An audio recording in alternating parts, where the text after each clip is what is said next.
Queria só confirmar se vocês estão me ouvindo bem. Estão me ouvindo bem? Agora a vez é Pedrito. Fala, Pedrito, vamos ver se a gente Boa consegue. noite, vocês estão me ouvindo? Tá me ouvindo bem? Então tá. Também? É, que é aí que a gente tem que ver. Bom, Então estamos bem ouvidas. Isso, exatamente. Muito bem. Então vamos lá, vamos aguardar. Ah, o áudio está ótimo. Desirê falou, obrigada, gente. Olá, Bom, olha quem tá aí. Tanta gente boa entrando que eu tô com saudade. Saudade de encontrar com esse pessoal.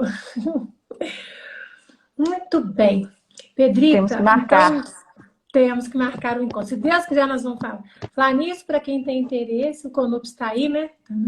Ele vai. Verdade. É, Spoiler do que vai spoiler. vir. A gente conta só assim, só pode falar isso. Mais detalhes depois.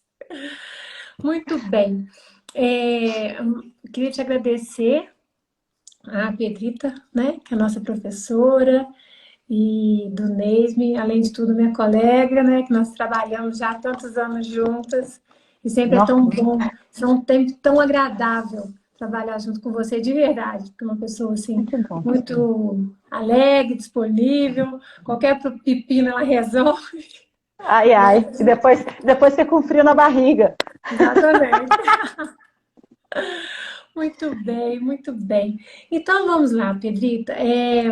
Hoje a gente hoje não, né? Esse restinho aí de ano e esse até o próximo meio do ano, nós estamos comemorando nos 15 anos do NESM. Eu acho que é uma data linda, né? Está debutando, digamos assim. E nesse caminho você sempre nos acompanhou. E você é professora nossa da pós-graduação, tanto de TCC, que a gente, né, terapia cognitivo comportamental, quanto agora a gente está com a pós de espiritualidade e saúde. E é um prazer tê-la aqui conosco. E a gente Obrigada. gostaria que você se apresentasse, contasse um pouquinho da sua história, para quem não te conhece, ter o prazer de te conhecer. Então, deixa eu me apresentar. Boa noite para todo mundo aí que está chegando, né, que está nos ouvindo. Agradecer a Jana, né, pela parceria. Realmente já tem uns anos, muitos anos, né, que a gente se esbarra por aí, né, que a gente se esbarrou, né, nós nos conhecemos no NUPS, né. Mas antes, deixa eu me apresentar um pouquinho, então. Daqui a pouco eu falo dessa felicidade que foi chegar até o NUPS, né. Meu nome é Pedrita, sou psicóloga clínica, né, formei em 2011 e eu formei e fui para a área organizacional, né? Eu não vou para a clínica. Então, quando a Jana fala assim, Pedrita, nossa professora, né, na pós-graduação em TCC, a clínica não foi minha primeira opção, porque eu vim de uma instituição que a pegada clínica era da psicanálise. Então, por não identificação, eu fui para uma outra área que era institucional. E aí fui fazer formação em TCC, né?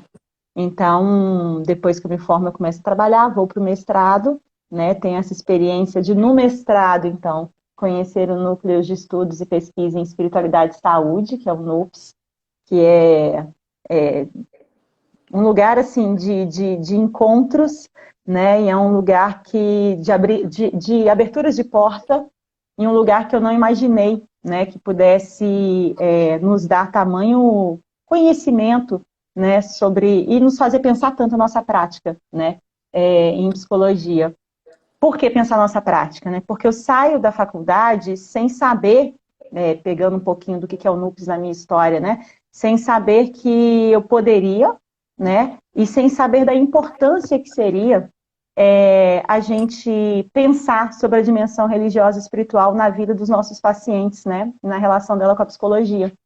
E foi quando eu fui para o mestrado, né, que uma professora falou assim, olha, você viu espiritualidade durante a sua pesquisa de TCC? Tem um professor aqui que trabalha com isso, lá na medicina, e que me apresentou o Alexander, que me apresentou o grupo de pesquisas, né. Então, desde 2012, né, eu começo a participar desse grupo, e então, participando desse grupo, eu vou desenvolver o meu mestrado e meu doutorado nessa interface, né, entre psicologia, espiritualidade e saúde, né, e é lá que eu Exatamente. conheço a Jana. A que a gente começou, né? E, Pedrita, exatamente dentro dessa vertente, como aqui a gente tem muita gente da área da saúde, da psicologia, pessoas interessadas, o que você pesquisou e que você percebe que há de importante, ou de congruente, ou de interseção entre psicologia, psicólogo e espiritualidade? Então, a questão da espiritualidade, ela apareceu para mim no primeiro momento na minha pesquisa de TCC, né? Na minha pesquisa de trabalho de conclusão de curso, eu vi a questão da espiritualidade permeando as pessoas que eu entrevistei. Eu entrevistei egressos de comunidade, egressos não. Na minha pesquisa de TCC, eu entrevistei pessoas que estavam internadas em comunidades terapêuticas, né? Só que eu investigava as relações familiares dessas pessoas. O meu foco não era espiritualidade, porque na graduação eu não via isso enquanto uma possibilidade de foco. E aí, ao investigar, né, as relações Comunidade familiares terapêutica que você fala, para álcool e drogas, álcool e comunidades drogas. terapêuticas para álcool e drogas, né? Tá. Então, eu fui investigar essas relações familiares, né? Como eram as relações familiares dessas pessoas que ali estavam. Eu vi muita questão da espiritualidade atravessando essas pessoas que estavam lá. E não só de uma espiritualidade da clínica em si, da comunidade terapêutica em si. Uma espiritualidade, uma relação com a religião já presente nessas famílias e já presente nessa vivência deles. Só que não era mesmo o foco do meu TCC.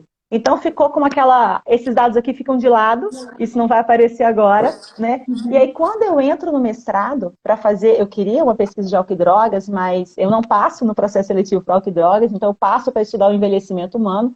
É que a professora que assumiu comigo o projeto, me escutando da minha experiência, falou assim, uai, por que a gente não vê sobre isso? Né? O uai é por minha conta, gente. A Cláudia Mármore, eu acho que ela não falou uai comigo, não. O uai é meu. E aí ela vai me apresentar a Alexandra, e aí a nossa investigação vai ser sobre os mecanismos de enfrentamentos em egressos de comunidades terapêuticas. E a gente queria realmente investigar se a comunidade terapêutica, por ter esse pano de fundo religioso, ela fazia esse movimento de ensinar instrumentos para que essas pessoas, ao sair de lá, instrumentos religiosos, né, ao sair de lá, para que elas usassem. E aí eu fui querendo investigar a questão da oração, porque a gente já via que a oração ela tinha, né, um certo funcionamento para auxiliar na ansiedade, né, em redução e etc. A gente fazia essas conjecturas, mas não apareceu muito como um suporte de um novo grupo, né? Então, a importância, quando eu falo com os meus alunos, né, e até mesmo com os meus pacientes, sobre a importância de a gente pensar na nossa rede de apoio, né? É porque eu vi muito isso presente nessa pesquisa, assim, o quanto que o novo grupo, onde eu começo a me inserir, né, eu saio desse grupo anterior, que era esse grupo que estava comigo nesse uso disfuncional da substância, e entro num novo grupo que sim tinha uma questão religiosa, o quanto que não houve um ganho ali, o quanto que eles não usavam desse grupo, desse emparelhamento de estar junto para estar, né, prevenindo processos de recaída. Que a gente sabe que que está presente, né? A recaída ela está presente em todo o processo psicoterapêutico, independente de ser para álcool e drogas ou qualquer outro tipo de acometimento, né? Quando a gente trabalha com pacientes ansiosos, a gente vai ter recaída no processo, né? Pacientes deprimidos, vamos ter recaídas no processo. Então, achei bem interessante essa questão do poder do grupo. E aí, né, eu faço uma certa pausa entre o meu mestrado e o meu doutorado, mas no doutorado eu chego nessa intenção, né, de investigar um pouco dessa nossa lacuna, né, do que foi o que me atravessou, e sei que te atravessou também, Jana, durante a formação, né, formação da graduação, né, dessa distância que existe entre a psicologia e a religião, ou a psicologia e a espiritualidade, e o papel da religião e da espiritualidade para esses nossos pacientes, e o quanto que tem uma frase que é de um professor que é um querido meu, e eu uso ele em todas as aulas, eu sempre faço esse exemplo, mas é com o maior carinho e apreço. Eu lembro que quando eu apresentei o meu projeto de mestrado ainda, para qualificação, uma pré-banca, não foi nem a qualificação, foi uma apresentação para uns professores do mestrado. E aí, quando eu fui falar da minha pesquisa, o professor Telmo Ronzani, que eu tenho um carinho enorme, né? Eu queria era com ele o meu mestrado na época, foi para ele que eu tentei, que eu queria falar de álcool e drogas. Ele virou para mim e falou assim, Pedrita, você tem um pano de fundo religioso? Tipo, você tem alguma religião? Você está querendo falar sobre isso, né? E eu virei para ele e falei assim, ô Telmo, hoje não tão atuante, não tão ativa quanto já fui. Mas sim, eu tenho uma crença religiosa, sim, eu professo uma fé. E aí ele virou para mim e falou assim, então muito cuidado para que o seu olhar não seja enviesado pela sua crença. E aí eu sempre pego, né, para falar de espiritualidade, de saúde, espiritualidade na psicologia, nessa questão até mesmo do próprio código de ética, né? Porque quando a gente diz que a gente não pode induzir, né? Sim, não é papel do psicólogo induzir a nada, né? Mas o que não significa que esse psicólogo não possa ter as suas convicções, que a gente tem, né? Convicções, ideologias, posicionamentos diversos, mas também a gente não pode ser alheio àquilo que é uma dimensão importante do nosso paciente, né? Então, eu vou para o doutorado muito a partir desse convite de discutir o que é, né? Qual que é o perfil dos nossos psicólogos, né? Os nossos psicólogos, eles são menos religiosos do que a população geral, né? E antes de você entrar um pouquinho a respeito disso, né? Não só de como foi dos resultados, porque está todo mundo interessado, é óbvio. O que é muito importante, todas as vezes que o profissional da área da saúde for falar sobre espiritualidade e religiosidade de uma maneira geral, é tão importante que você tenha muito estudo, porque a gente já chega perdendo. Em quais sentidos? Ainda há muito preconceito, claramente muito menos do que quando nós começamos, porque o NUPS também tem 15 anos, o NEIS nós estamos fazendo 15 anos, né? Que é o nosso, as pós-graduações, mas o NUPS também tem. Quer dizer, isso Sim. há quantos anos atrás? Na época, então ela não está hoje muito menor, mas o quanto você tem que estar fundamentado cientificamente, você tem que, não importa qual que é a sua religião, como que você trabalha, então é importante sempre quando o profissional for abordar a espiritualidade do seu paciente, deixar, às vezes o paciente vai pensar, mas qual que é a sua religião? Sim, claro que você pode ficar à vontade de responder, não é isso, mas não é para, digamos, converter ninguém, não é isso, mas do mesmo jeito que a gente pergunta como é que é a sua vida de relacionamento, como é que é a sua vida financeira, como é que é a sua vida conjugal, como é que é o seu trabalho, como é que é a sua espiritualidade. Segundo a Organização Mundial de Saúde, isso faz parte, a dimensão espiritual faz Sim, parte, né, do nosso contexto de saúde biopsicossocial. Então, a parte sim. espiritual, ela é uma parte da nossa, digamos, existência. Isso é óbvio. Todo mundo, o que a gente está fazendo aqui, né? As respostas espirituais para o fim da vida, para o propósito ou não, então tem que ser abordadas. E aí, dentro desses treinamentos, que é o nosso objetivo, tanto do NUPS quanto do NESM, é de fazer esse treinamento voltado para o quê? Como que um profissional da área da saúde vai abordar a espiritualidade com o paciente sem querer doutrinar, evangelizar, alguma coisa Sim, assim. Entrando nesse respeito à religião ou à não religião deste paciente. Então, sim. há a importância de entender e respeitar essa crença individual, mas sempre pontuando que a espiritualidade faz parte da vida desse sujeito. Ela é ordenadora de sentido, né? Os valores, as crenças, as práticas, isso são pesquisas, não é Pedrita e Janaína falando, não. Isso, Né? A isso. gente tem diversos profissionais, além da Jana e da Pedrita, que a gente também não vai desmerecer os nossos estudos e as nossas pesquisas, né, Jana? Claro. Então, quando eu disse assim, isso não é só Pedrita e Jana falando, é porque não somos só nós duas dizendo disso. As nossas pesquisas também mostraram muito a relação da espiritualidade com saúde, né, saúde Saúde mental. física, Mas saúde para além mental. disso, saúde física e mental. Mas a gente tem visto, sim, pesquisas apontam que realmente valores, as crenças, né, as práticas religiosas e espirituais, elas têm impacto na vida dos nossos pacientes, né? Os nossos pacientes gostariam que isso fosse abordado no cuidado deles, tanto Cuidado no dele. cuidado físico quanto no cuidado psicológico. Né? Então, no encontro terapêutico, eles gostariam de ser ouvidos quanto a essa dimensão, eles querem que essa dimensão seja valorizada. E se a gente parar para pensar, realmente a religião ela é fonte de sentido de vida, né? Ela é fonte de. Ela nos orienta.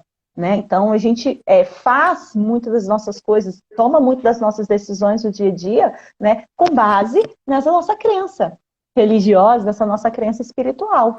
Então, ela vai sim impactar nas nossas decisões de cuidado em saúde, né, e saúde de maneira geral, cuidados familiares, nas nossas relações sociais, ela vai estar ali impactando.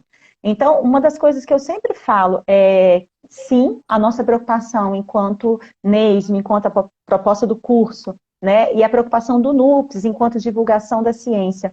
É sempre no sentido de que a gente não faça de qualquer maneira, porque existe uma preocupação, uma possibilidade muito grande da gente ter faltas éticas, né? Se a gente não tiver um cuidado, porque é muito importante a gente pensar assim, se a gente parar lá no Código de Ética, né? Eu acho que é o artigo 2, a linha B ou C, agora vai me falhar a memória, depois a gente faz uma colinha ali. Tem vários pontinhos ali, né, que ele vai falar assim, orientação, as discussões de gênero, ideológicas, políticas, filosóficas, religiosas, né? A gente pode cometer faltas éticas em todas essas. E é muito interessante que a gente pense que o nosso cuidado enquanto psicoterapeuta, ele é usuário centrado. E por ser usuário centrado, o que está no centro ali, eu costumo dizer assim, esse espaço aqui, né, montadinho para acolher meu paciente, esse espaço é do meu paciente a partir do momento que ele entra da porta para dentro. Ele pode ser meu porque eu comprei, eu montei, né, tudo meu, né, eu que comprei. Mas quando meu paciente chega, é a espiritualidade dele, é a forma como ele conduz a religião dele, a vivência dele, a sexualidade dele, né, as relações como ele as estabelece. E a gente precisa ter um cuidado e sim, um estudo para que a gente entenda de que forma a gente pode abordar e de que forma isso pode estar gerando impacto, sem cair naquele lugar de pensar que é só danoso, né? E que por ser só danoso ele tem que abrir mão dessa relação dele com esse sagrado. Né? Porque Então, a gente aí é que podia está fazer... o problema, né? A gente podia fazer um bate-bola, eu acho que você deve saber de cor também. Depois, caso alguém queira Saber de cor é ótimo. fazer, Ai, que a medo! gente envia as pesquisas, é só vocês mandarem para a gente aqui no Nesme, que a gente envia os artigos, onde achar a respeito dessas pesquisas que foram validadas em revistas internacionais, revistas nacionais de excelente qualidade, mas positivamente, né, em que a religiosidade e a espiritualidade podem impactar positivamente, e depois a gente também pode fazer o inverso, né, que às vezes podem impactar negativamente. Eu sei umas mil de cor aqui. Você não sabe, Nossa não? Deus! De Ah, cor, eu sei que ela impacta. Vai. o impacto positivamente quanto maior a religiosidade, né, maior a espiritualidade, maior o bem-estar. Vamos lá, você, Sim. outra. Ela tem resultados importantes na relação com o suicídio, dependência Exatamente. química, Então, quanto maior a religiosidade e espiritualidade, menor menor os isso que a índices, gente né, fala que é inverso, né? Quanto maior inversamente um, menor. proporcional. Quanto maior a Exatamente, religiosidade, menor depressão, menor menor transtornos de depressão. ansiedade, melhor Sim. qualidade e função cardíaca, E menor aí mortalidade. exatamente. Então, existem diversos estudos mesmo que trazem essa relação, Diversos. né? Tanto o inverso, e o que é muito legal, né? Uhum. Assim, essa relação inversa, porque realmente, quanto maior. E aí é o que eu até falei da minha pesquisa, né? Da minha pesquisa sobre a questão da dependência química, né? A gente teve, sim, uma relação da espiritualidade, a gente viu a oração enquanto com prevenção de recaída. Né, a oração esteve, sim, associada. Em primeiro lugar, foi o poder do grupo, né, essa questão da coesão grupal. Né? Em segundo lugar, teve essa questão dos ritos. Né? Então, quanto que os rituais. E aí a oração, ela apareceu em separado. Até a gente pensando que ela pode ser, mas a oração também é um rito. Né? Mas enquanto uma questão muito mais de conexão. Né? Então, teve essa separação aí. Então, ela Que impacta, ela é interessante. inversamente proporcional. Então, quanto Proporcional. maior, né, uma relação com esse sagrado, né, menor os índices de recaída.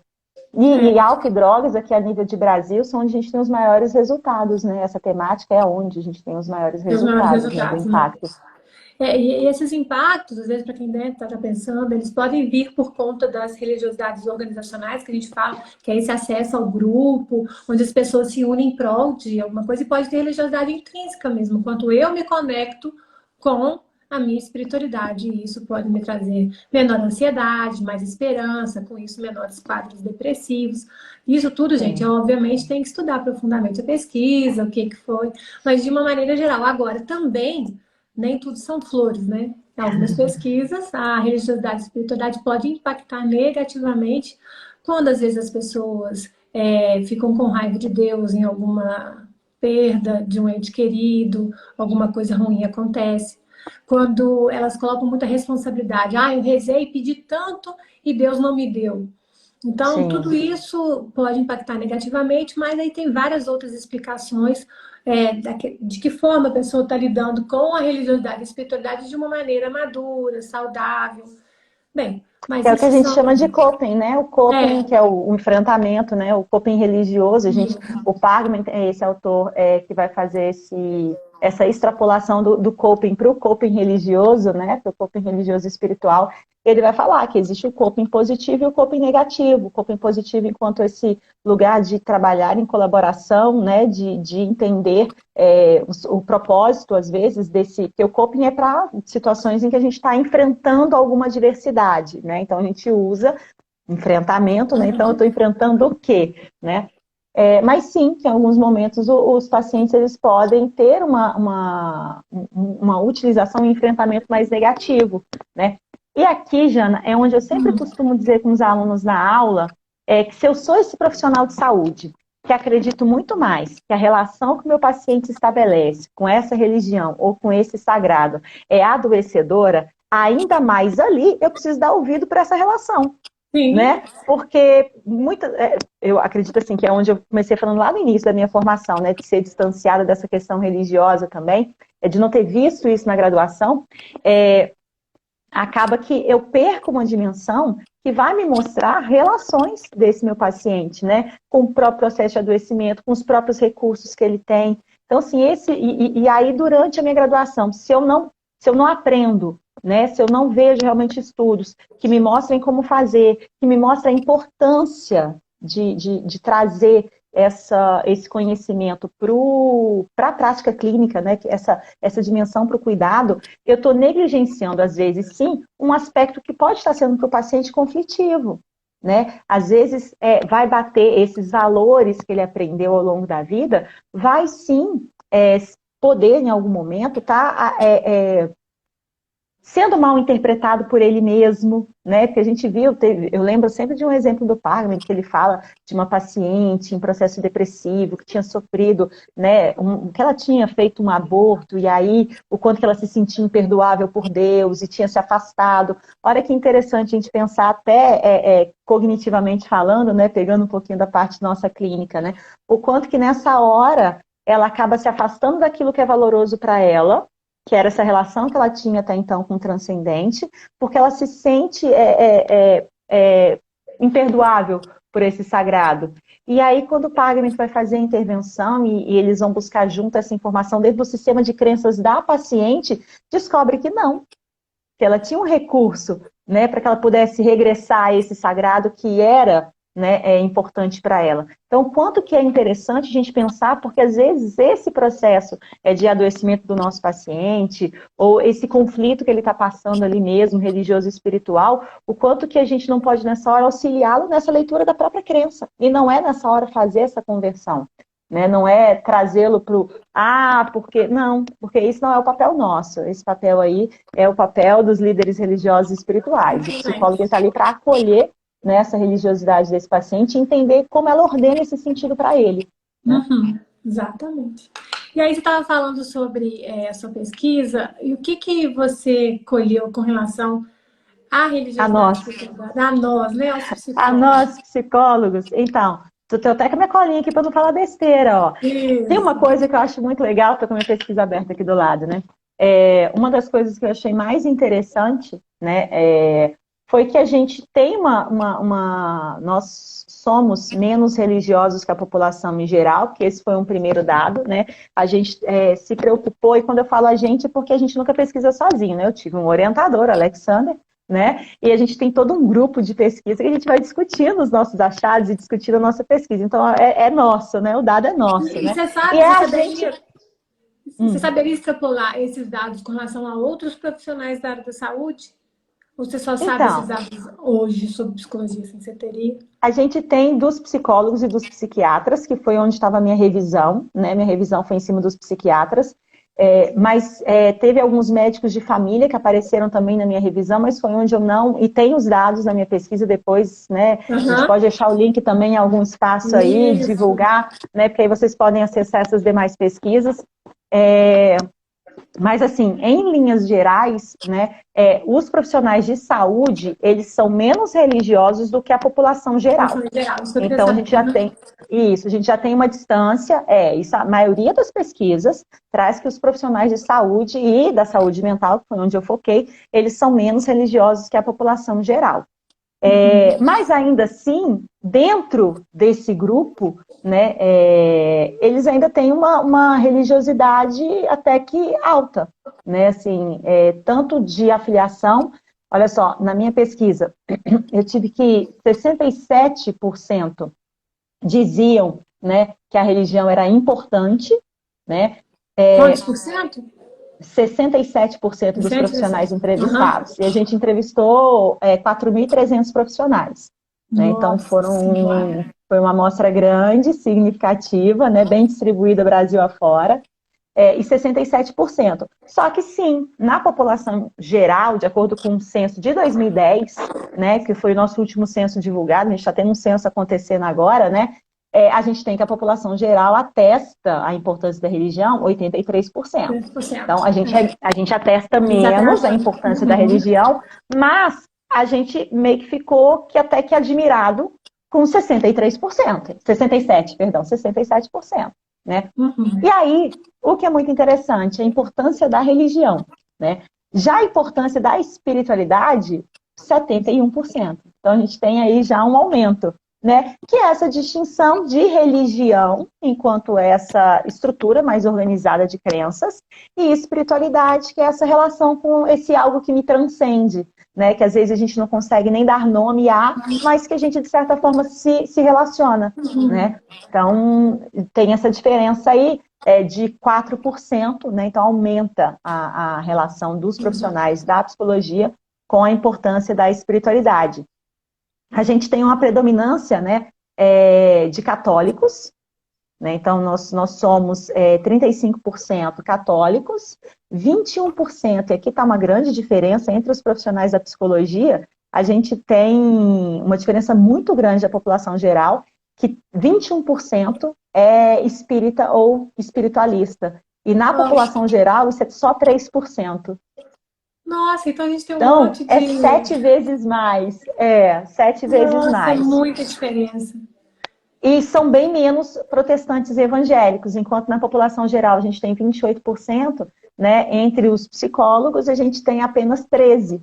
Né? Olha. E aí sim, a gente também difere em quase 3 vezes a quantidade de ateus, agnósticos ou sem religião, que na população geral é na faixa de 7%, e aqui no nosso grupo a gente tem 19,5%. 19,5%? Então, a gente tem sim quase 3 tantos, né, de ateus, agnósticos. Então, você pensa bem que como que é complicado, né? E você imagina, se 87% da população relata ter alguma religiosidade, espiritualidade, e 19% dos profissionais que trabalham com esses 87% são agnósticos ou ateus, aí mais importante a gente mostrar para esses psicólogos, claro que para todos, porque às vezes para esses talvez a religiosidade não tenha tanta importância, então pode passar desapercebido.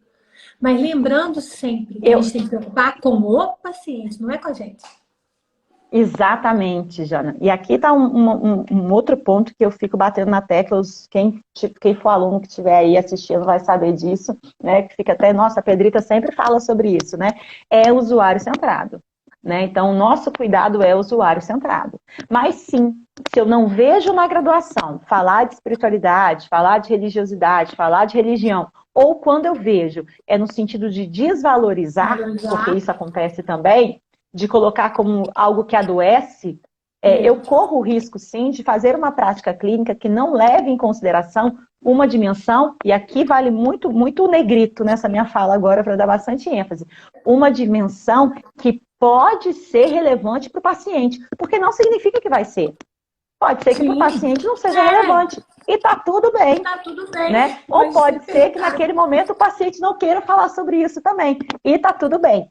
A minha única preocupação é que quando o paciente tenta, por vezes, trazer essa temática, por desconhecimento, por falta de treino, e isso a minha pesquisa mostra, por falta de treino, principalmente, eu acabo mudando o assunto, mudando a pauta, falando de outra coisa. Outra coisa. Claro que, se eu não tenho formação, se eu não sei como abordar, é preferível que você não aborde, porque sim, é perigoso, besteira, né? Sim, sim. E realmente não é isso, assim. E aqui tem um outro ponto, Jana, que eu acho muito interessante. Não só uma preocupação com os agnósticos, com os ateus, com as pessoas que não professam uma religião, né? Que dizem que não tem uma religião, por não ser importante para eles. Fazendo uma distinção entre ateu e agnóstico. O agnóstico, por vezes, vai ter uma certa... Ele só não sabe com o que ele poderia se relacionar, né? Ele desconhece, né? Mas não é uma pessoa que não crê, né? De tudo. Então, eu fiquei pensando que para essa galera pode não ser abordado porque realmente não é importante para eles. Mas tem uma outra turma do outro lado que talvez por ser muito religiosa possa confundir o espaço, e talvez aqui fique muito importante a gente bater nessa tecla, né, que quando a gente vem falar de espiritualidade e saúde, a gente não está falando da nossa orelhinha, né, muito estudo para que a gente venha falar, e é usuário centrado, não é um lugar para que eu faça missão. Não é um lugar para que eu converta ninguém. Esse lugar, esse papel é de um outro grupo, né? De um outro lugar. Você pode até fazer isso, se você quiser, mas fora do consultório, do seu trabalho. Em outro lugar, exatamente. Eu sou formada em psicologia e quero ser missionária. Vai lá, pode ir, pode ser missionária, ok. Mas na clínica, não. A clínica não é o lugar de você fazer missão nesse sentido, né? Que a sua missão seja o cuidado, né? O cuidado com o outro, a escuta atenta ao outro. Eu lembro uma vez, a respeito disso que você estava falando, da baixa religiosidade e espiritualidade dos profissionais, tanto psiquiatras como psicólogos, né? A analista perguntando como faz para ter acesso à pesquisa. Nós vamos pegar o link com ela e a gente encaminha para vocês, tá? E aí, eu lembro, eu tinha uma adolescente, paciente com seus 16 anos, e que ela era do grupo jovem, quando menor, assim, de criança, e gostava muito. Tal. Começou a adolescer, lá pelos seus 13 anos, ela resolveu deixar de acompanhar. E aí a mãe e a menina gostavam. Aí eu falei com a mãe, retome esses amigos, porque ela estava tendo uns comportamentos mais voltados assim, algumas coisas de border, meio impulsiva e tal. Aí eu falei com a mãe, olha, ela tinha levado ao psiquiatra, eu falei, olha, leva de novo, porque a gente sabe que a religiosidade e a espiritualidade impacta positivamente, vocês gostam, a menina gosta, ela não se opunha aí, ela gostava, só que por conta dos comportamentos ela tinha se afastado.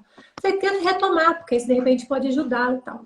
Aí nisso ela começou a melhorar, e aí o psiquiatra falou, Janaína, ela melhorou e tal, me ligou, falou, tá melhor e tal. Eu falei, mas o que está ajudando muito, ela voltou para o grupo jovem da igreja dela, ela tem acompanhado, e aí ela tem... Aí eu falei, que ótimo, ela é bem cabecinha fraca, boa para isso, né? Eu falei, como assim, cabecinha fraca? Então, que a religião era só pra gente de cabecinha fraca. Então, pois assim, você entende? Então, é isso que a gente tem que tomar cuidado. Não é para doutrinar e nem colocar venda em ninguém.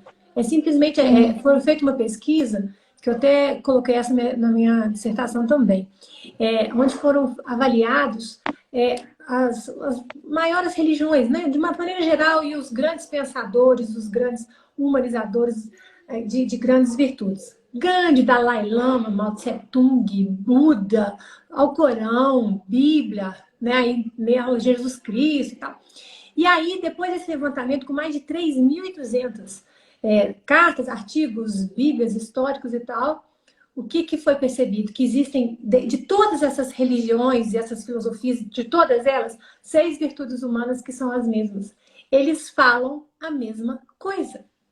Então é isso que a gente tem, né, que nós precisamos nos atentar. São esses valores humanos que norteiam as religiões que são... Nós não estamos falando daquelas, Janaína, e aqueles que matam, não é disso. Isso a gente não...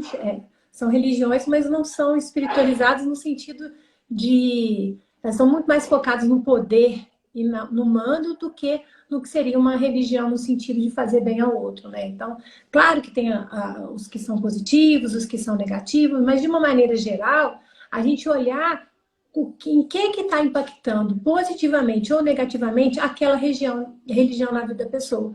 Porque existem, às vezes, coisas que impactam negativamente. Às vezes, religiões que não aceitam, por exemplo, a homossexualidade ou a separação. Tudo isso tem que ser trabalhado dentro da visão do paciente. Eu tive também, uma vez, uma paciente que ela queria separar, mas não adiantava só separar, ela queria anulação do casamento. Então, eu fui no seminário, tive que fazer uma entrevista com os padres e tudo, para ela conseguir aquela anulação. Na minha visão, poderia ser uma bobagem, mas o que o padre tem a ver se você vai separar ou não? Mas para ela aquilo era importante. Se ela conseguisse aquilo, ela ia conseguir separar de uma forma mais tranquila, e para ela seria bom, para o marido. É o significado para ela, Jana. É isso, então é o respeito. É o respeito. E eu acho que é uma questão assim, por que é preciso que a gente estude, para que a gente entenda, né? Justamente para a gente não cair no nosso senso comum, porque o que a gente está fazendo? Né? Essa fala, por exemplo, desse profissional de saúde, né, que atendeu ela, que disse, cabecinha fraca. Bem, para mim, isso é uma visão de senso comum. Então, isso qualquer um poderia me dizer. Eu não preciso consultar um profissional de saúde mental para ele falar que a minha religião ou que a minha adesão a uma religião X ou Y é porque eu sou cabeça fraca. Então, isso aí eu posso conversar com uma pessoa na esquina e ela me dizer isso. Né? Eu quero que ele me acolha e talvez entenda de que forma, e talvez aqui está o nosso foco também, né? De que forma que essas crenças, que essa relação com o sagrado, que essa relação com essa instituição, por exemplo, impacta positiva ou negativamente na forma como eu conduzo minha vida. Exatamente. Porque senão eu caio do lado de cá e fica fazendo um juízo de valor. Porque quando eu digo cabecinha fraca, prato cheio, cabecinha fraca é prato cheio. Bem, já saí da minha postura profissional porque eu estou fazendo um juízo de valor. Eu não estou sendo convidada ali para julgar nada, eu estou sendo convidada ali para entender de que forma que isso vem impactando positivamente para que eu... O que a gente faz com os recursos positivos do nosso paciente? A gente não incentiva para que fortaleça, a gente utiliza isso. Claro. Né? E se for negativo, se o impacto for negativo para esse paciente, para que a gente entenda qual relação estabelecida, o divórcio para ela tem peso diferente de anulação. Porque a anulação, talvez, não condene ela a não entrada no reino. Né? A anulação não diz de ela que não deu conta, ela que não foi uma mulher sábia edificando o seu lar. Não, a anulação diz de alguma irregularidade que está pautada na Bíblia e que garante a ela essa liberação. Porque sim, se a gente for para alguns literalismos bíblicos, ela precisaria muito mais da anulação para que ela pudesse seguir bem com esse sagrado dela do que simplesmente o divórcio. Né? Então, é entender o que é para o paciente aquilo. Também ver, às vezes, coisas que são muito exageradas e que realmente a pessoa fica presa. Às vezes, em dogmas que são interpretados de uma maneira muito exacerbada. Então, para que isso tudo? A gente tem que ter treinamento. Existem vários questionários, várias orientações, várias diretrizes que orientam ao profissional como abordar e como trabalhar. Sim, sim. E é muito interessante a gente pensar no primeiro momento, assim, o quanto que é importante para o nosso paciente que a gente sinalize para ele, né, que a gente está disposto a ouvir sobre essa dimensão. E aí sim, a gente tem esses questionários, né, que servem como instrumentos, assim, guias. Eu costumo falar com os alunos, isso aqui não é para você sentar e fazer com o seu paciente, não. Isso aqui é atitude de pesquisa desse jeito. Mas é para você ter noção de como você aborda a temática. Né? Eu costumo abordar de maneira muito leve com meus pacientes. Normalmente eu falo que na primeira sessão eu deixo o paciente falar à vontade. E aí quando surge um Nossa Senhora no meio da conversa, eu pergunto. Assim, você possui uma crença religiosa? Né? Que eu vi você falando Nossa Senhora. E aí deixa a pessoa dizer... Se você faz integrado na sessão, sem ficar aquela coisa muito roteirizada, o paciente percebe o seu interesse genuíno, que é um dos princípios da psicoterapia, da terapia cognitivo-comportamental. É a gente demonstrar interesse genuíno naquilo que o paciente nos traz. E tem que ser genuíno. E para ser genuíno, a gente tem que entender o motivo, né, de estar abordando aquela temática. E para entender o motivo, a gente precisa se formar. A gente precisa se informar e fazer e ter realmente uma formação né? Eu preciso entender isso. Na minha pesquisa mostrou, Jana, que 74% dos profissionais não tinham qualquer informação sobre religiosidade e espiritualidade na prática clínica. Sério? Aham. Olha aí. Seríssimo. Sério e seríssimo, né? Tipo, é sério 74% e é é muita grave. coisa. É sério e é grave, né? Você imagina, Então, se a assim, Organização Mundial de Saúde indica isso, 74% dos profissionais que trabalham com saúde da psicologia não sabem, então sim, a gente tá no caminho certo, né, Pedro? Nós estamos. sim, sim. E o que é mais interessante, aí aqui eu fico, de certa forma, um pouco feliz, né? Apesar de 74%, né, falarem que não teve formação, né? A gente tem que 90% dos profissionais concordam, acreditam que ela é relevante, que a espiritualidade e a Quantos religiosidade é por cento? relevante. A gente tem em torno de 90% dos profissionais que Noventa por falam cento. que Que acredita bacana. que ela é relevante, porém, contudo, entretanto, todavia, apenas 22% costumam perguntar na prática clínica. Justamente, quando eles justificam por que eles não perguntam, porque falta treinamento e eles têm medo de cometer faltas éticas. Então, eu Olha, fico feliz que pelo menos não estão cometendo faltas éticas, mas a gente precisa convidar a formar-se, né? E informar-se. Quando exatamente. eu falo de formação, tem a formação, né, oficial, mas informar-se. E Formar. informar-se aqui, Jana, eu vou fazer um parênteses de professora chata. Gente, a gente tem que sair do Google e dos blogs. A gente pode ir nos Google e nos blogs da vida, mas a gente precisa ir, enquanto profissionais de saúde que somos, cientistas que somos, né, enquanto psicólogos, a gente precisa buscar informações de qualidade, são artigos. É, Então, vai no Cielo, vai no PepsiCo, né, vai no Google acadêmico que seja. Mas sair um pouquinho fora de blog, que blog é meio que um telefone sem fio. A Pedrita disse que ouviu alguém que disse e está contando ali para eu vou fazer você, isso. né? Exatamente. Então, tomar esse Eu, cuidado, Pedrita, né? eu não sei, a gente pode pegar a sua pesquisa, se você permitir, de fazer um levantamento curto e colocar depois o link para todo mundo aí? Pode, ué, sem Ah, problema algum. então Ela tá. tá liberada acesso, ela tá no site da UF, no repositório também. Então, se Então digitar tá. aí Pedrita Reis, vai me achar facinho no Google. Acho no Google. Mas o diretório acadêmico da universidade, né? Acha no É, Google, não mas é está no no blog, diretório acadêmico da UFJF, não é exatamente. no blog do XXX da Não fulana é que do falou, blog, né? não. A gente tem que tomar Mas tem cuidado, como, né? realmente. É. Então tá, me comprometo a fazer isso, tá, pessoal? Tem gente pedindo aí. Eu me comprometo até o fim da semana a gente já montar isso e colocar. Passo para a Pedrita antes ver se ela tá tudo certo, se é isso mesmo. E aí a Não, gente tem. passa. Além disso, mais alguma pergunta que já chegou nossos 8 horas. A gente Teve alguém comemorou que fez alguma 15 às 8. pergunta? Fizeram pergunta de como ter acesso. De como ter acesso, aos- né? A Eliana falou como é difícil isso. É difícil mesmo de conseguir Assim, trabalhar. sim, e é difícil justamente porque eu acredito, Jana, que olha só, as questões, eu falo isso muito com os meus alunos, né? A gente tem algumas representações, né, dentro dos nossos ambientes. Até bem pouco tempo atrás, eu costumo falar de conhecimentos, né, sobre ciência. Conhecimento de maneira geral. Como que a população conhece o mundo? A gente tem o conhecimento científico, a gente tem o conhecimento de senso comum, a gente tem o conhecimento teológico, a gente tem o conhecimento filosófico. Então, tem várias formas de a gente conhecer o mundo. A população, de maneira geral, normalmente se apropria do conhecimento teológico através dos líderes religiosos dela, né? Então, vira uma referência de conhecimento, de saber de mundo. E o conhecimento científico é acessível à comunidade, muitas das vezes, na figura do médico. Porque a população não vai ler artigo científico. Então, ela ouve o médico falar e ela vai se embasar nesse médico. Então, o profissional de saúde com quem ela lida mais direto, tá?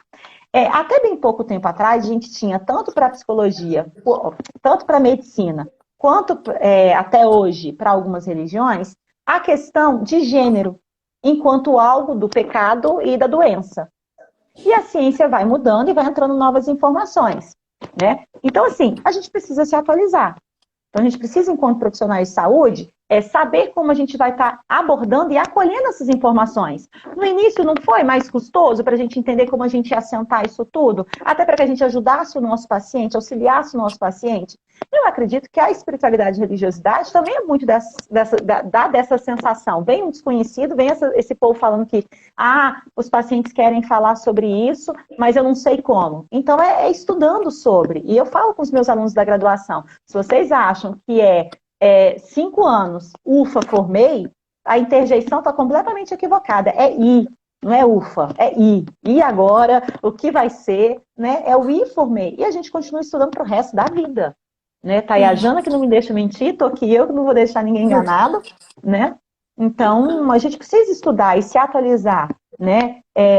Teve uma vez que numa palestra há muitos anos, eu estava indo na graduação, falaram sobre o Skinner. E aí alguém dentro foi no Enjupsi, alguém na mesa virou e falou assim, muito importante as contribuições, só que o Skinner morreu. Falou desse jeito. E aí deu aquele silêncio na plateia, tipo assim, a ciência continuou depois que ele morreu. Então assim, Freud também morreu. E a ciência continuou depois de Freud, né? Porque ainda é associado muita figura de Freud, essa questão de que a espiritualidade, ela diria, de uma infantilidade, de uma imaturidade, né? Dessa projeção de um pai, desse... E, gente, Freud escreveu muitas outras coisas depois, né? Mas Freud também morreu e a ciência avançou. Então, a gente precisa entender isso, a gente precisa se informar, a gente precisa se formar, né? Então, fica o meu convite para que a gente se comprometa nessa formação, nessa busca dessa informação, porque essas questões, elas estão na clínica. A gente viu um cenário brasileiro, né, social, que mostrou muito o quanto que a religião está presente na população, né? A gente tem visto isso muito. E por que ela não está na clínica? Se ela está aí tão aos olhos vistos, né? Então tem alguma coisa errada aí. Por que ela não está ali na clínica, né? Então será que é a gente que está distanciando o nosso paciente desse acesso, né? E o quanto que isso não facilita para quem está do lado de cá trabalhando, quando a gente entende o significado das coisas para esse nosso paciente, porque não é isso que a gente busca? Usuário centrado. Exatamente, e isso ajuda não só ao nosso trabalho, como o paciente e a dinâmica dele na vida como um todo, né? É isso. Exatamente. É mais um dos assuntos que são importantes para a vida de uma pessoa. Né? Não é o mais importante e nem o menos importante. É só um assunto que é importante ser tratado. Exatamente. Né? Exatamente. Muito bem, acho pessoal. Que a Eliane retomou aqui, ela falei que é difícil verificar a postura de alguns profissionais. Isso é verdade, Eliane. A gente só consegue. Mas então, a gente só consegue quando chega, né? Então, a gente tem que ir, mesmo trabalho de formiguinha, um pouco a pouco, na hora que a pessoa fala. Aí eu sempre penso nas palavras de Jesus, isso não nos meus olhos, né? Perdoai-vos, Senhor, eles não sabem o que dizem, não é isso? Então a gente sempre utiliza isso, fala assim, sempre, para isso, assim, às vezes é uma pura ignorância. Não sabe, Sim. Por isso que é tão importante que a gente estude, para que a gente tenha propriedade em entender e trabalhar com isso.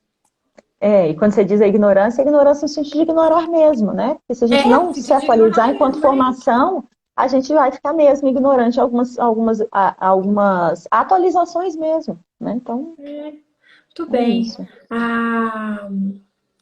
Qual a percepção de vocês da espiritualidade na pandemia? E aí?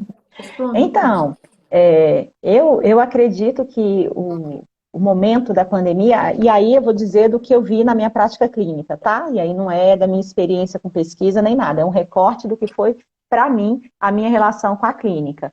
Para a grande maioria dos meus pacientes, aqueles que realmente têm uma vivência religiosa e espiritual, a espiritualidade, ela teve um impacto muito positivo, de retomada de sentido, retomada de significado, de amparo em momentos de medo e de angústia, principalmente diante de dificuldades com acesso a pessoas, por exemplo, queridas e que eram bem mais vulneráveis. Então, deu um certo conforto, ela foi motivo de conforto para a grande maioria dos meus pacientes. Assim, eu não tive um paciente que questionou a fé, que questionou... Meu recorte, tá, gente? Tá. Para quem quiser estudar mais sobre, é só realmente estudar o que a gente falou, mas assim, coping religioso. E aí vocês pode colocar coping religioso, que vocês vão encontrar a respeito disso frente à pandemia também. Aí, e eu acredito que já tem pesquisa sim, tá, Jana? Que trouxe esse paralelo. Isaac falou, muito bom, professor. Importante aprender a deixar de lado os nossos atravessamentos. A Ana Célia falou que está participando de um projeto de iniciação científica. Eu adoro aluno de iniciação científica. Já achei tudo, né? E o tema psicologia, religião, religiosidade e espiritualidade. Adorei te ouvir, Fábio, Pedrita. Muito bom, pessoal. Agradeço a participação de todo mundo, agradeço a participação da Pedrita. É um Eu que prazer tê-la agradeço. conosco. E fica aqui, meu muito obrigada a todos vocês. Obrigada, Jana. Obrigada a todo mundo. E estamos aí à disposição. Pode chamar a gente nas redes, pode Isso, procurar mais pode informações sobre os colocar. Quem quiser mais cursos, tema, sobre as coloca pra gente pesquisas. lá. A gente fala Exatamente. mais. Combinado? Obrigada. Um beijo, gente. Beijo. Boa noite. Tchau. Tchau.